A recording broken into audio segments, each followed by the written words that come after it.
temos acompanhado com a devida preocupação aqui no Jornal da CBN os conflitos que ocorrem no Irã. Com preocupação e, claro, com limitações também no acesso às informações. As notícias que se tem é que os protestos contra o governo do Irã já deixaram ao menos 648 pessoas mortas, mais de 10 mil presos. Para tentar entender esse cenário que nós estamos assistindo, nós convidamos o professor Alexandre Errara, que é coordenador do curso de Relações Internacionais da ESPM. Alexandre Errara, muito obrigado pela sua gentileza de ter atendido o nosso convite aqui no Jornal da CBN. Bom dia. Olá, bom dia, Milton. Bom dia, Cássia.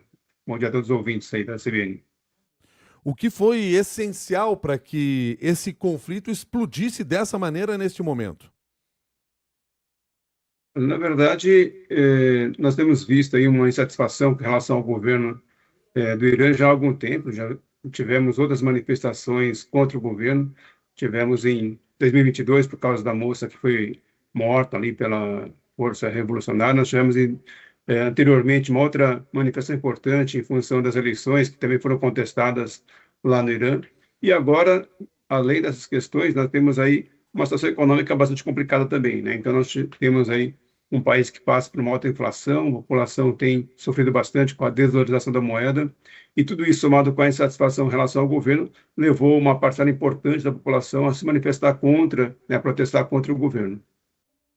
Qual é o papel nessas manifestações das mulheres? Eu pergunto isso porque nós temos mulheres em outros países, né, fazendo protestos contra esse regime dos ayatolás, até porque dentro do Irã estes protestos, principalmente de mulheres, são mais fortemente combatidos e reprimidos, principalmente. Agora tem surgido o nome de uma mulher que seria uma liderança fora do país, uma dissidente, a Mariam Rajavi. Quem é essa mulher e qual o papel que ela pode exercer em todo esse processo?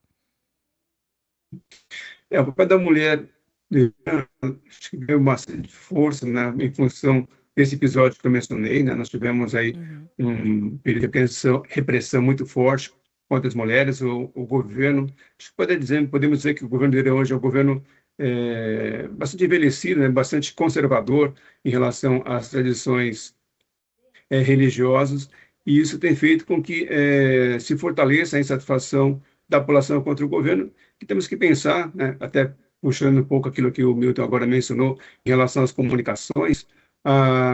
Apesar, né, de, neste momento, a gente ter ali uma limitação das comunicações impostas pelo governo, até para tentar conter a coordenação das relações entre a população, o mundo está muito mais, a comunicação está muito mais integrada, tem feito com que as informações cheguem dentro do país, as mulheres têm se atualizado em relação ao que acontece fora do mundo, inclusive, nesse caso, né, pessoas que estão fora do próprio Irã, podendo se atualizar, e isso leva, então, à possibilidade de haver influências internacionais, a percepção de uma liberdade maior. Isso, de fato, acaba levando aí a um fortalecimento do papel da mulher também nessas manifestações neste momento.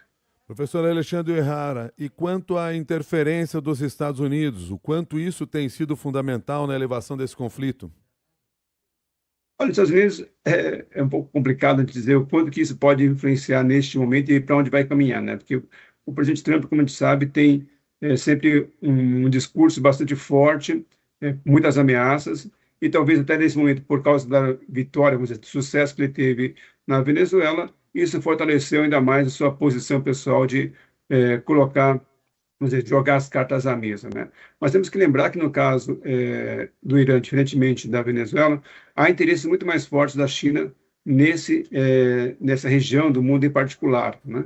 E temos que lembrar que, assim, há pouco tempo, a China foi responsável pela mediação de um acordo da Arábia Saudita com o Irã também. Então, a China tem um papel ali importante, e eu creio que neste momento os Estados Unidos estão preocupados não apenas com o que acontece dentro do Irã, mas também na própria relação geopolítica da influência que tem na região hoje os Estados Unidos, né, com alguns países. A própria Arábia Saudita é um país importante, parceiro dos Estados Unidos, mas a China também tem se aproximado dos países ali, inclusive, como eu falei, tendo essa possibilidade de mediar acordos importantes, como foi esse entre o Irã e a Arábia Saudita. E, professor, em relação à possibilidade de os Estados Unidos colocarem em prática uma medida que foi anunciada pelo presidente Donald Trump de sancionar economicamente, impondo tarifas a países que têm algum tipo de relação comercial com o Irã, que tipo de peso uma medida como essa pode ter em meio a todo esse cenário já bastante conflagrado no país? Ok? Aí vemos as ferramentas que o presidente Trump tem utilizado na sua política externa, tem as ameaças, tem as questões militares e também as econômicas. Eu digo que a econômica seria, vamos dizer, a mais prática e a mais fácil de ser colocada, à medida em que ele eleva as tarifas, isso tem uma ação, um efeito imediato, porém, eu creio que as repercussões, efeitos de médio prazo, acabam sendo negativos até mesmo para o próprio Estados Unidos, né? Na medida em que essa elevação de tarifas vai impactar as importações dos Estados Unidos de países como a China, que apesar da rivalidade é um importante parceiro comercial, e a China hoje é um importante parceiro do Irã. Então, ao fazer essa elevação das tarifas, o impacto vai ser não apenas sobre a China ao exportar para os Estados Unidos, mas também para o próprio Estados Unidos, na medida em que a importação lá vai ficar mais cara. E isso também temos que trazer o Brasil, né, nesse cenário.